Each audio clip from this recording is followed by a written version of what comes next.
You got a film for me? Let me tell you about Samson, sir. Hey, the Sunday school favourite. Only this is an ultra-violent, X-rated version starring the Steven Seagal of the 90s. Great, okay. But why not Arnie? Why not Arnold Schwarzenegger?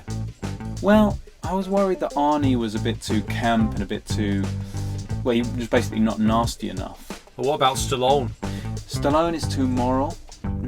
It could be that Seagal actually is not able to be vulnerable enough to play Samson. He has to be nasty, but he has to get vulnerable too. So maybe you're right. Maybe it does have to be Arnie.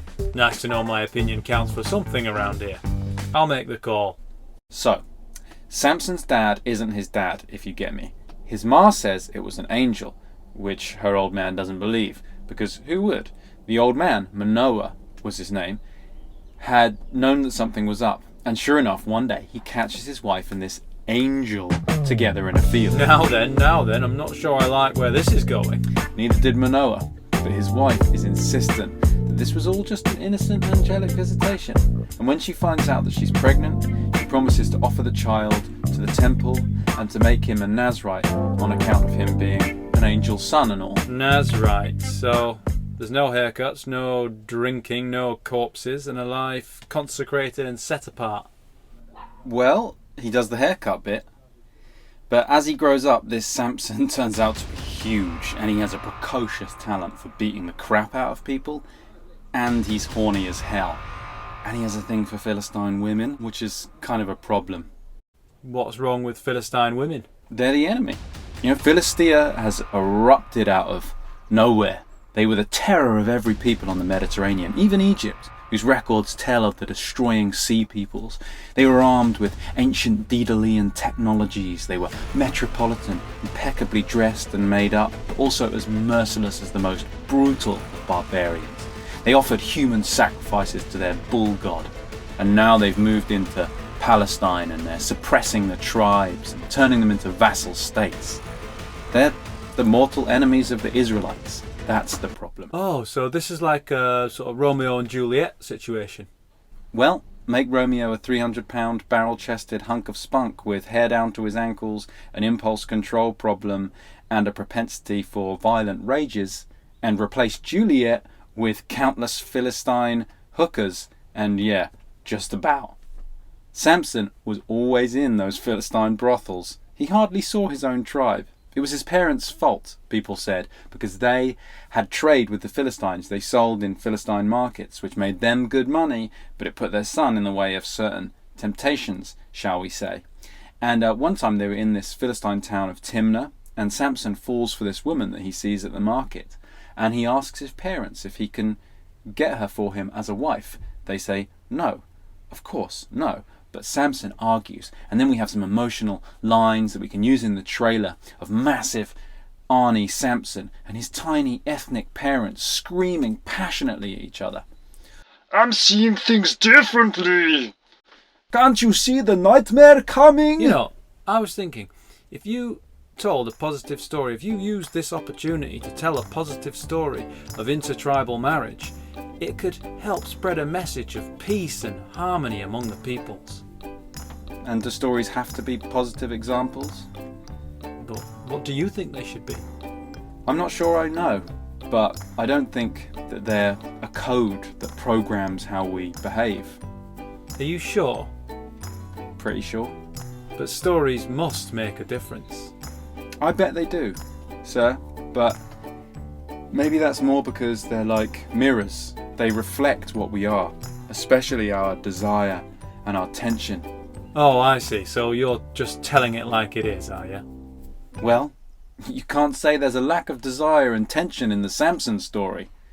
So he goes to this wedding, his own wedding, alone. No one else, no other Israelite comes. And he's the sole Hebrew among hundreds of Philistines.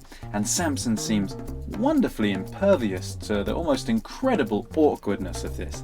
He seems to have married into a family of real heads, and the place is full of these greasy dudes who are all packing arms, and they eye him up and they literally circle around him like sharks. And Samson just strolls around nonchalantly with his long, soft hair falling down in dignified waves. Or he sits there, chill as anything, at his father-in-law's table, drinking milk with schnapps. One of the bride's cousins, the greasiest and the toughest of the lot, sits down all slow-like and puts his knife on the table. And it looks like he's going to say something, but Samson speaks first. He tells them he's got a tradition that he wants to share with them, and it's where the bridegroom asks a riddle, and if the bride's family can't answer it by sundown on the last day of the celebration, the grooms can keep the gifts that he's meant to be giving to the bride's family. And Samson, sure enough, has brought this whole stack of fine shirts and oils, and the cousin glances over at the gifts and he asks, "So what's the riddle?" And Samson laughs, and then he puts down on the table a pot of honey. Out of the ether came something to eat. Out of the fierce came something sweet. Where did I get my honey? They puzzle, they discuss, they suggest answers over days, but the Philistines get nowhere. And eventually they decide they've got to cheat, and they ask the bride to get the information, to get the right answer out of her mountainous new husband. And after all, he's the one who's broken protocol and put them in this fix, threatening to withhold the bride price. But then it would be a great dishonour for them to refuse to answer the riddle. He's cleverer than he looks, this Samson. But he's weak to these Philistine women, and he tells his new bride when she asks, even though he knows why she must be doing so. And so they go to Samson, and he's sitting there at the table, bare-chested, drinking and scowling. And he says nothing to them, and they come to him with the answer. A lion. He got the honey from a lion. That's strange. Establishing shot of Samson's parents' house. Time has passed. You see him in his bedroom, just lying there on the bed, staring at the ceiling. And then he's going back down the road. We see him pass a mouldering lion carcass. It's surrounded by bees. He goes to Philistia. He gets to his father-in-law's house where the wedding was, and he asks to see his wife. Her dad says that she isn't his wife. He left her, and now she's married someone else. Samson calmly goes out. We see him catch 2 foxes, and he ties their tails together around a torch. And you see him holding these foxes as they scratch and yowl and bite. Calmly as anything, Samson lights this torch, and then he shoos the foxes towards the fields full of grain. And there's a great fire, and Philistines are running around in a panic, and the dad comes out and he sees the burning fields, and he sees Samson standing there watching.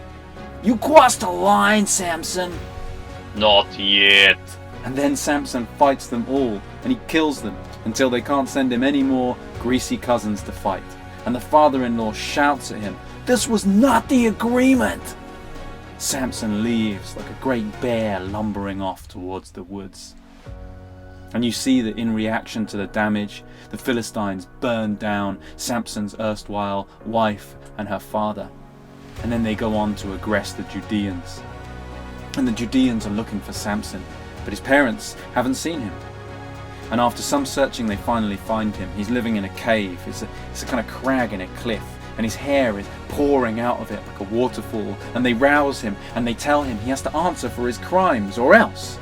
He says, No one threatens Samson the Nazarite.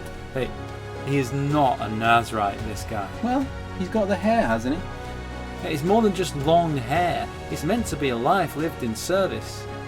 Anyway, they wheel out his old mum, and she persuades him, and he agrees to be bound and taken back to Philistia. Hey, what a surprise, a bit of honouring thy father and mother. But then when he gets to the Philistines, he breaks the ropes binding him, and he picks up a donkey's jawbone. A donkey's jawbone? Yeah, there was one lying around by the side of the road, like you might find a, hubcap or whatever. And he kills all the Philistines with this donkey's jawbone, and there are hundreds of them, but they can't touch him. He batters waves and waves of them. And the Judeans are distraught because they fear Philistines' revenge, but Samson's mum can't help smiling at her badass son. And Samson is thirsty, and you see him crack this rock with his bare fist, and water pours forth from it, and he drinks. I will give him this, he does have a certain primal charm. Yep. And very soon, Samson's back to his old ways. He's back in the Philistine brothels. And then it happens. What happens? He meets this woman called Delilah, and he falls in love. I thought he was in love before, But this one's for real.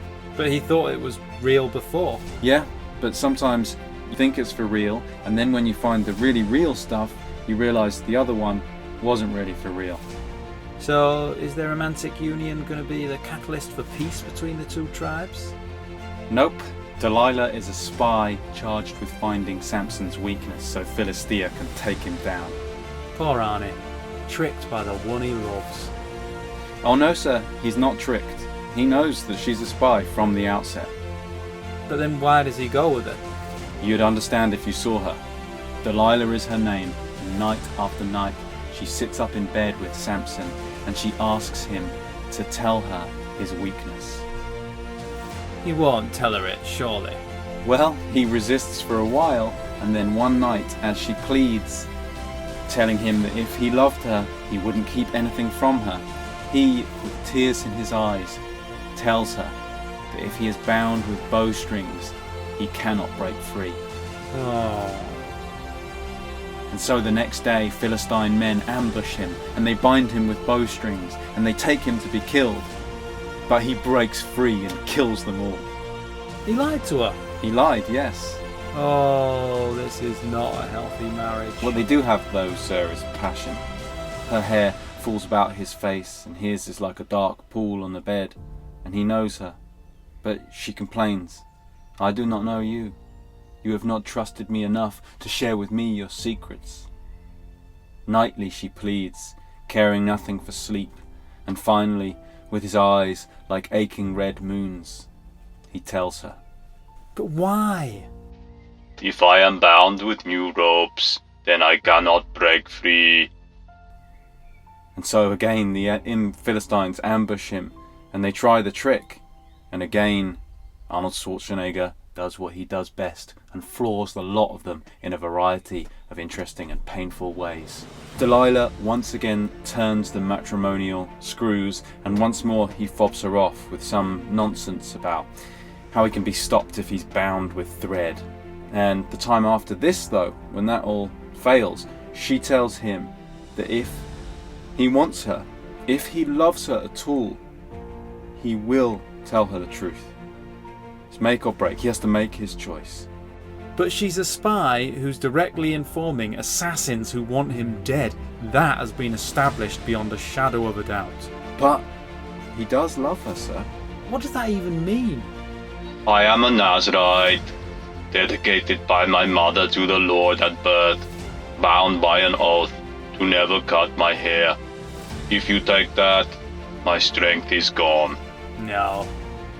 Now, people picture this scene like Samson's asleep, but we'll have it that Delilah has Samson's head on her lap, and ever so tenderly she's combing his hair.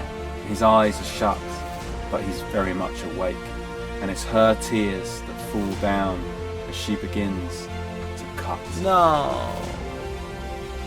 And when the Philistines attack the shaven Samson, they subdue him, and they bind him with ropes, and he cannot break free. And you see frustration on his face, and it's hard for him not to be surprised, because he expected this, he knew it was coming, but he's just not used to it. His superhuman strength is gone. They drag him off, they take him to a great gathering in a temple.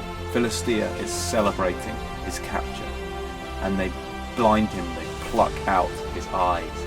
There's a cheer from the crowd, and the giant man roars in pain. He looks small almost, as much as 1990s Arnold Schwarzenegger can look small.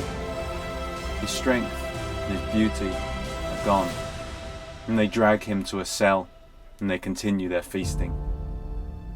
After some drunken, boastful hours, they bring him out again, and they parade him around, and you see Delilah is at this feast too, and she's trying to hide her distress and failing.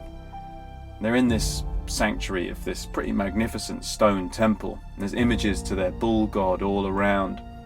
There are Philistines everywhere, all lounging on couches and feasting. And someone throws wine over Samson and everyone laughs and painted eyelids flutter. And in a corner there's a priest sharpening a sacrificial silver knife with a bull carved in its handle. And Samson seems naked without his hair. His brow, usually set like iron, is sensitive and furrowed in thought.